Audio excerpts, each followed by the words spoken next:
अच्छा, जो गैर ज़रूरी बालों का जो मसला है, उसमें हमारी जो कम्युनिटी में नॉर्मल नॉलेज है वो ये है कि जी गैर ज़रूरी बाल बस होते हैं और इनको हम लेज़र से हमने रिमूव करना है, या वैक्स या थ्रेड या जो भी है। मगर अगर आप एक लार्ज नंबर ऑफ़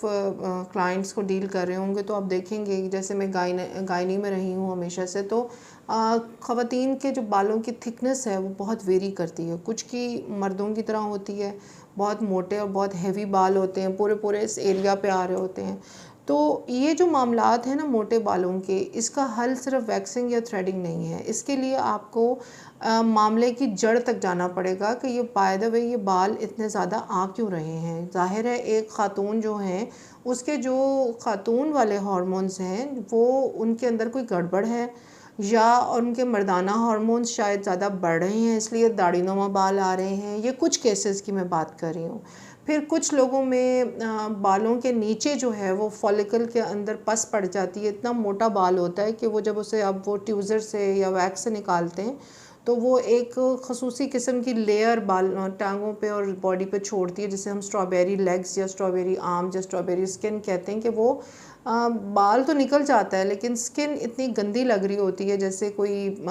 रफ़ पत्थर सा हो। तो वो भी इसका मतलब ये है कि बालों की जो रूट है वो बहुत मोटी है, उसके अंदर प्रॉब्लम है। तो इन बातों को आप सिर्फ ऊपर से लेज़र के सेशन या मशीन को ब्लेम करना या ऑपरेटर को ब्लेम करना, या मेरे पास आके जब क्लाइंट्स डिफरेंट क्लिनिक की बात करते हैं तो मैं उनको अर्ज़ करती हूँ कि काइंडली आप मशीन और ऑपरेटर के अलावा इस बाल की जो ज़्यादा होने की रीज़न है उसको भी एड्रेस करें। उसके लिए आपको एक प्रॉपर प्रोफेशनल गायनेकोलॉजिस्ट जिसका हार्मोन्स के अंदर कोई तजर्बा हो, और गायनेकोलॉजिस्ट की बात मैंने इसलिए की क्योंकि हार्मोन स्पेशलिस्ट भी अमूमन फिर हमारे साथ गायनी वालों के साथ मिल के ही इन मसलों को हल करते हैं। क्योंकि हम जो हैं गायनी वाले लोग जो होते हैं वो आपकी जो है ओवरीज़ को, यूट्रस को, ओवेरियन हार्मोन्स को, ओवेरियन सिस्ट को, पॉलीसिस्टिक ओवेरियन सिंड्रोम को, इन सारे मामलात को समझते हैं। और उन मामलात के अंदर हार्मोन्स का जो रोल है ये सब कुछ मिल के आपके बालों की जो थिकनेस है, उनकी जो ग्रोथ है, उनकी जो इंटेंसिटी है उसको डिसाइड करता है। तो आपको ये बात समझनी होगी कि मैंने जो सलूशन आपके लिए निकाला है उसके साथ साथ मैं आपके जो बालों के हैवी होने का कॉज़ है उसको भी एड्रेस करूँगी। एंड बाय द वे जब हम आपके बालों के थिकनेस का कॉज़ एड्रेस कर रहे होते हैं तो हम आपके पॉलीसिस्टिक ओवेरियन सिंड्रोम का भी इलाज कर रहे होते हैं, हम आपके इर्रेगुलर पीरियड्स का भी इलाज कर रहे होते हैं, हम आपकी जो फाइब्रॉइड्स की टेंडेंसी है बनने की, या ओवेरियन सिस्ट या पानी वाली या खून वाली थैलियाँ बनने की, या अंडेदानी की या अंडेदानी की नालियों की जो सोजिश है उसको भी हम इलाज उसका साथ हो रहा होता है। इसका मतलब ये है कि जब बच्ची मेरे पास आती है या ख़ातून मेरे पास आती हैं तो मैं उनका पूरा एक इनफर्टिलिटी का भी ट्रीटमेंट कर रही होती हूँ, क्योंकि यही जो सोजिश है अंडेदानी की, बच्चेदानी के अंदर खून की रसौलियाँ, पानी की थैलियाँ या ट्यूब्स की सोजिश, या जो पूरा एरिया जहाँ पे हमने नीचे ये सब रखा हुआ है, अल्लाह ताला ने जो एक रिप्रोडक्टिव सिस्टम रखा हुआ है उसके ऊपर जो लोड होता है फ़ैट का, और जो ये डिफरेंट हार्मोन्स का जो गड़बड़ हो रही होती है, जब हम उसका इलाज करते हैं तो बुनियादी तौर पे लड़की के पीरियड्स ठीक होते हैं, उसका वेट नॉर्मल होता है, उसके हार्मोन्स ठीक होते हैं। और यही बच्चियां जब इनका इलाज नहीं होता इन देयर 15, 18, 25, 30 की एज तक, तो ये आप देखती हैं कि शादी के बाद जब हम इनफर्टिलिटी क्लिनिक्स में जो ख़वातीन एंड अप होती हैं, जो नॉर्मल तरीक़ों से कंसीव नहीं कर पाती, यानी मियाँ बीवी 2-2, 3-3 साल डिफरेंट क्लिनिक्स में जा रहे होते हैं और वहाँ पे वो ट्रीटमेंट्स ले रहे होते हैं, and finally they end up into an IVF और ICSI का कोई सेंटर। तो जब एक स्टडीज़ काफ़ी कंडक्ट हुई हैं इस चीज़ के ऊपर कि भाई इन क्लिनिक्स में ज़्यादातर कौन से पेशेंट्स आते हैं, तो पता ये चला है कि जो बच्चियां अपनी टीन्स में यानी बलूगत के बाद 15, 18, 20 साल की एज में, अपने 20s में जो पॉलीसिस्टिक ओवेरियन सिंड्रोम की पेशेंट रही हैं, जिनकी अंडेदानी में, बच्चेदानी में सोजिश रही है, जिनके मोटे बाल आते रहे हैं मुंह पे और बॉडी पे, तो हमारे चूँकि लोग बहुत मासूम हैं वो अभी हम उस समझ पे नहीं हैं, ना हमारे यहाँ इतना समझाने का रवाज है कि ये सारा कुछ जो हो रहा होता है एक बच्ची के अंदर, ये कोई अलग अलग से कोई शहर नहीं है एक जिस्म के अंदर के, कोई चीज़ लाहौर में हो रही है तो कोई कराची में हो रही है तो कोई न्यूयॉर्क में हो रही है, ऐसा नहीं है। एक ही बॉडी है जिसके अंदर ज़ाहिर है अंडे की कोई सोजिश है, उसकी ट्यूब्स की कोई सोजिश है, उसके जो यूट्रस के अंदर कोई फाइब्रॉइड्स बन रहे हैं या ब्लीडिंग डिसऑर्डर्स हैं, जिसकी वजह से उसके हार्मोन्स में गड़बड़ आ रही है। क्योंकि आपको ये बात समझनी पड़ेगी कि अंडेदानी और बच्चेदानी और अंडेदानी की ट्यूब्स जो हैं, ये ख़ुद एक ऐसा ऑर्गन है, एक ऐसा आज़ा, हमारी बॉडी के ऐसे आज़ा हैं जो कि हार्मोन्स प्रोड्यूसिंग हैं, जिनको हम ग्लैंड कहते हैं। ऐसा कोई भी ऑर्गन जिससे कोई भी हार्मोन पैदा होता है उसे हम ग्लैंड कहते हैं। तो ओवरीज, प्रोस्टेट, हमारा adrenal gland, pituitary gland, thyroid gland, ये सब ग्लैंड्स हैं जिनसे हार्मोन्स पैदा होते हैं। और जब बच्ची की अंडेदानी की ट्यूब्स में या कोई भी रिप्रोडक्टिव ऑर्गन के अंदर सोजिश हो जाती है तो ये ग्लैंड जो है ये अपना काम ख़राब कर देता है, गड़बड़ में आ जाता है। अब और उसी वजह से फिर आपके पास एक सिम्टम ये आता है आउट ऑफ मैनी सिम्टम्स के जी बच्ची के बाल मोटे आ रहे हैं, या मेल पैटर्न ग्रोथ हो रही है, या बच्ची की आवाज़ जो है वो मर्दों की तरह भारी होती जा रही है, या उसके मूड के अंदर बहुत अग्रेसिवनेस आ रही है, मूड इरिटेबिलिटी, मूड स्विंग्स बहुत ज़्यादा बढ़ते जा रहे हैं, या उसके अंदर जो फ़ैट की डेपोजिशन है, जो अल्लाह ताला ने एक सिस्टम रखा हुआ है ना हमारा बहुत नेचुरली, वो बहुत ही खूबसूरत सिस्टम है कि औरत के अंदर जो हार्मोन्स पैदा होते हैं वो हार्मोन्स इस किस्म के होते हैं कि वो ख़ातून की जो फ़ैट की एक डेपोजिशन बॉडी में होती है वो एक आवर ग्लास डेपोजिशन होती है, यानी उसके अंदर एक समझ लें आप के एक बिल्कुल नॉर्मल तरीके से फ़ैट डिपॉज़िट हो रहा होता है जैसे ख़ातून का एक जिस्म होता है। लेकिन जब ये हार्मोन्स गड़बड़ में आना शुरू होते हैं तो फिर आप देखते हैं कि इन लड़कियों में मर्दों की तरह फ़ैट आना शुरू होता है, टमी बहुत बड़ी हो जाती है, थाइज़ बहुत बड़े हो जाते हैं, फेसेस के ऊपर मर्दों की तरह फ़ैट आना शुरू हो जाता है। तो ये सारे मामलात बुनियादी तौर पे एक बच्ची के अंदर या एक ख़ातून के अंदर जो हो रहे होते हैं ये किसी अलग अलग एरिया में नहीं होते, और इनका बुनियादी सोर्स जो है वो आपकी जो आज़ा हैं, जो ऑर्गन्स हैं जिनको हम रिप्रोडक्टिव ऑर्गन्स या रिप्रोडक्टिव ग्लैंड्स कहते हैं, उनकी सोजिश या उनकी बीमारी से है। और इसका इलाज गायनी वाले ही करते हैं, या अक्सर गायनोकोलॉजिस्ट जो हैं वो आपको एक समझदार गायनोकोलॉजिस्ट की ज़रूरत है जो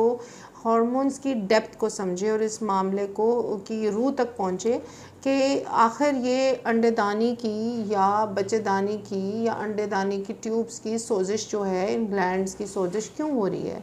अब मैं आपको इसकी रीज़न्स भी बता देती हूँ जब ये बात यहाँ तक पहुँच ही चुकी है। 99% केसेस में जो हमारी अंडेदानी और अंडेदानी से जुड़ी हुई ओवरीज़ और यूट्रस की जो सोजिश और उसमें रसोलियों की रीज़न्स हैं उसे हम कहते हैं प्रो इन्फ्लेमेटरी स्टेटस, यानी इन्फ्लेमेशन होती है सोजिश, यानी अगर जैसे मैं आपको कहीं चोट लग जाए या आपके जिस्म में बुखार हो जाए या कहीं आपको कट लग जाए तो अब वहाँ पे हमारी बॉडी के जितने भी मार्कर्स होते हैं ना इन्फ्लेमेशन को रोकने वाले, वो सब इकट्ठे होना शुरू हो जाते हैं। इन्फ्लेमेशन ख़ुद में एक डिज़ीज़ की स्टेट होती है। अब हमारे आजकल जो डाइट्स हैं वो ख़ुद प्रो इन्फ्लेमेटरी डाइट्स हैं, यानी हाई शुगर, हाई सॉल्ट, मैदा, कोल्ड ड्रिंक्स में बहुत ज़्यादा शुगर है, हम स्वीट्स बहुत ले रहे हैं, डोनट्स हैं, मीठा है, कैंटीन्स का खाना जो है उसमें गंदा ऑयल यूज़ हो रहा है, नमक, चटपटी चीज़ें, मैदे का इस्तेमाल, चीज़, जंक। इसके मुकाबले में अगर आप फ्रूट का प्याला खाते हैं या आप दलिया का प्याला लेते हैं या हुमस घर में बना के ऑलिव्स के साथ लेते हैं या आप कच्चा सलाद काट के खाते हैं, तो ये सब नॉन इन्फ्लेमेटरी डाइट्स हैं। इसके अलावा इन्फ्लेमेशन यानी सोजिश जो है अंडदानी और बच्चेदानी की, उसके सोर्सेज में आपकी जो स्ट्रेस आता है, आजकल स्ट्रेस बहुत है बच्चियों पे सोशल स्ट्रेस बहुत ज़्यादा है, अच्छे लगने का, अच्छे नज़र आने का, अच्छे मार्क्स लेने का, अच्छी ज़िंदगी गुजारने का, मटेरियलिस्टिक बहुत हो गई है ज़िंदगी, तो उसका प्रेशर बहुत है बच्चों के ऊपर ज़िंदगी में सक्सेसफुल होने का। तो ये सब चीज़ें इन्फ्लेमेशन कॉज कर रही हैं हमारी diet, stress, mental stress from the culture, from society, from peers, from parents. Stress के अलावा आपका अपना एक जो पैटर्न है, थॉट प्रोसेस जो है, इतनी हमारी जो अभी लाइफ अर्बनाइज्ड हो गई है, कंपटीशन बहुत ज़्यादा हो गया, लेकिन स्कूल कॉलेजेस के अंदर कोई काउंसलिंग नहीं है बच्चों के लिए, किसी किस्म का कोई वहाँ पे कोई ऐसा वेंटिलेशन पॉइंट नहीं है जहाँ पे उन्हें करियर काउंसलिंग दी जाए, जहाँ पे उन्हें डाइट काउंसलिंग दी जाए, जहाँ पे उनको इमोशंस को मैनेज करना सिखाया जाए, कि क्योंकि घरों में तो माहौल इतना नहीं है कि हमारे पेरेंट्स जो हैं वो बच्चों के मसाइल को सुने या उनको समझें या उनके साथ वो वेंटिलेशन कर सकें। तो बच्चों के पास अमूमन सिर्फ फ्रेंड्स ही रह जाते हैं जिनसे वो बातचीत करते हैं। तो इन्फ्लेमेशन के सोर्सेज हो गए डाइट, यानी non organic diet, fried diet, junk, maida, cheese, और जितना भी हम जो भी आइसक्रीम्स हैं या आजकल चॉकलेट्स बच्चे बहुत खा रहे हैं, लेज़ हैं, लेट नाइट खाना, फिर रात 12 से सुबह 5-6 बजे तक जागने से भी हार्मोन्स की बहुत डिस्टर्बेंस होती है। आजकल बच्चों का स्क्रीन टाइम बहुत ज़्यादा हो गया है। फिर जो आपका एक कंटेंटमेंट का एलिमेंट, सोलफुल एलिमेंट होता है, वो ये है कि आपका अपने सोर्स के साथ एक इन डेप्थ रिलेशनशिप डेवलप होना, उससे भी आपका जो स्ट्रेस लेवल है बहुत कम होता है। तो ये सारी रीज़न्स होती हैं जो आपकी, इसके अलावा भी बहुत सारे रीज़न्स हैं, और कुछ जेन्युइन भी रीज़न्स होती हैं, कुछ ट्यूमर्स होते हैं, कुछ बच्चों के अंदर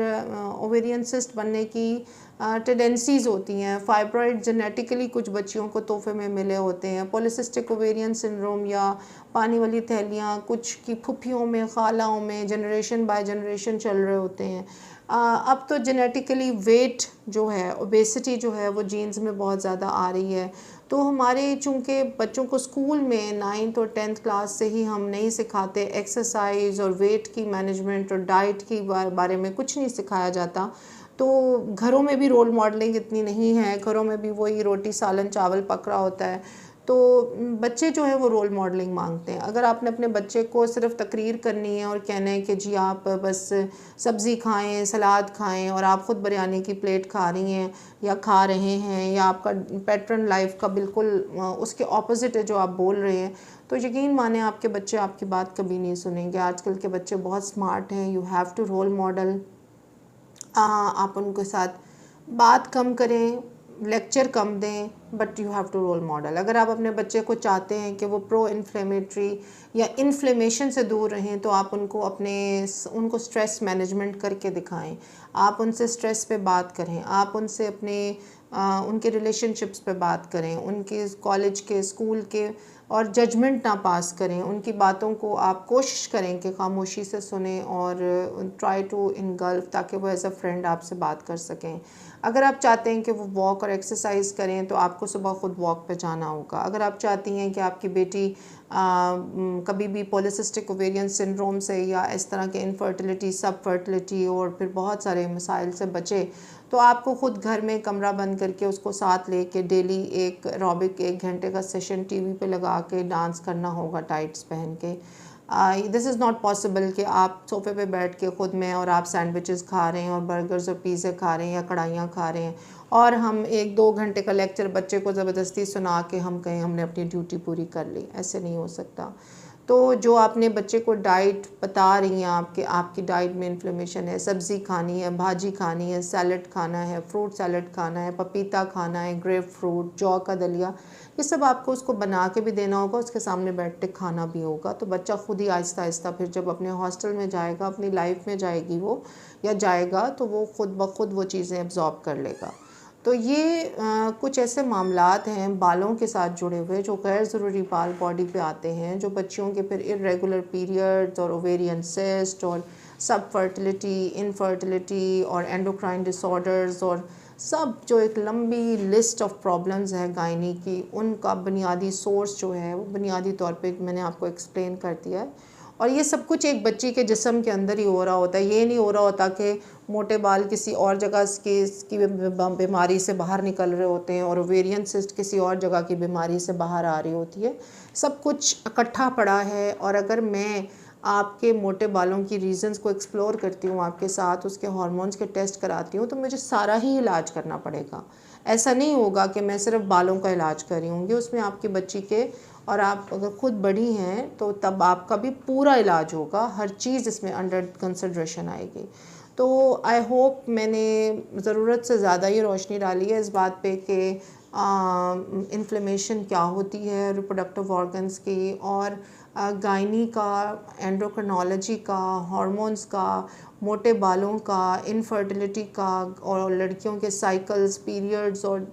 अंडे दाने की रसौलियाँ और बच्चे दाने की रसौलियाँ, इन सब का आपस में एक बहन भाइयों वाला रिश्ता है। इनको आप चाहते हुए भी अलग अलग नहीं कर सकते। सो अगर आप इनमें से किसी एक को भी पकड़ के ट्रीट करूँगी मैं, तो सारे मसले हल होंगे, and you have to understand that. मगर इसके साथ साथ मैंने आपके लिए एक मुस्तकिल